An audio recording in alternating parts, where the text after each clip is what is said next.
السلام علیکم۔ عید الفطر کی حقیقت، اہمیت و فضیلت۔ مشقتیں برداشت کرنے کے بعد کھانے پینے کی پہر سے رخصت ملنے پر جو طبی خوشی ہوتی ہے، اسی طرح دن کا روزہ، رات کی تراویح بشکل زکوٰۃ و صدقات، غربا و مساکین کی ہمدردی و غم خواری کی خدا تعالیٰ کی جانب سے توفیق ارزانی پر جو عقلی خوشی مسلمانوں کو حاصل ہوتی ہے، شرعی دائرے میں رہتے ہوئے اسی خوشی کے اظہار کا نام عید الفطر ہے۔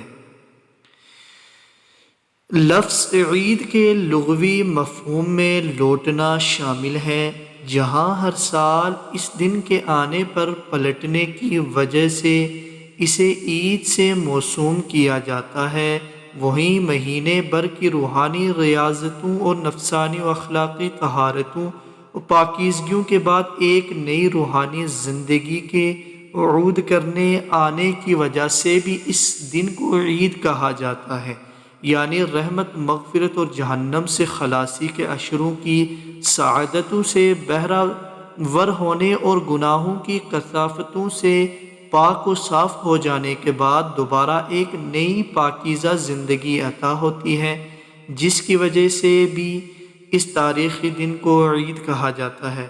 نبی کریم صلی اللہ علیہ وسلم اس دن کو مذہبی تہوار قرار دیتے ہوئے ارشاد فرماتے ہیں، اِنَّ لِكُلِّ قَوْمٍ عِيدًا وَهَذَا عِيدُنَا، بے شک ہر قوم کے لیے عید کا دن ہوتا ہے اور یہ ہمارا عید کا دن ہے۔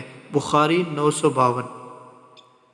اللہ تعالیٰ عید الفطر کے دن فرشتوں کو گواہ بنا کر روزے داروں کی مغفرت فرما دیتے ہیں اور ان کے گناہوں کو سیئات سے بدل دیتے ہیں، چنانچہ روزے دار عیدگاہ سے بخشے بخشائے واپس ہوتے ہیں۔ چاند رات ہم کیا کریں؟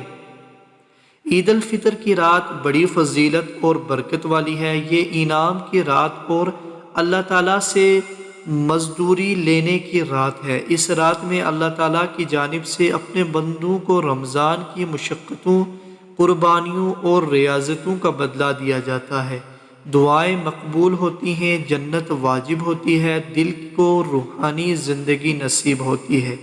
حضور صلی اللہ علیہ وسلم کا ارشاد ہے، من قام لیلۃ العیدین محتسبا للہ لم یمت قلبہ یوم تموت القلوب، جس عیدین عید الفطر اور عید الاضحیٰ کی دونوں راتوں میں اللہ تعالیٰ سے اجر و ثواب کی امید رکھتے ہوئے عبادت میں قیام کیا، اس کا دل اس دن مردہ نہیں ہوگا جس دن سب کے دل مردہ ہو جائیں گے۔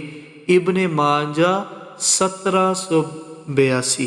اللہ تعالیٰ سے دعا ہے کہ اللہ تعالیٰ ہمیں دین حق کی پہچان نصیب فرمائے اور ہر انسان کو عید کی خوشیاں نصیب فرمائے۔ امید کرتا ہوں کہ آپ کو میری یہ ویڈیو پسند آئی۔ اگر پسند آئی چینل کو سبسکرائب کر لیجئے، لائک کر لیجئے، شیئر کر لیجئے۔ تب تک کے لیے اللہ حافظ۔